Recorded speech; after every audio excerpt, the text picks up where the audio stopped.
नमस्कार मित्रांनो, खोकल्यासाठी आज आपण काही घरगुती उपाय पाहू.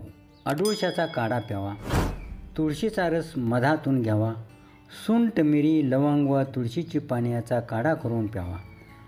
कोरडा खोकला असताना ज्येष्ठ मध चघळावा.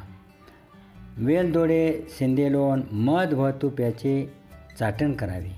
आल्याचा रस, लिंबाचा रस, मध चिमूटभर पिंपळी चूर्ण घालून चाटावा. हळकुंडाचा तुकडा भाजून रात्री तोंडात ठेवल्यास कफ व खोकला कमी होतो. डाळिंबीची साल, हळद व दालचिनी याच्या काड्यामध्ये खडी साखर घालून प्यावे.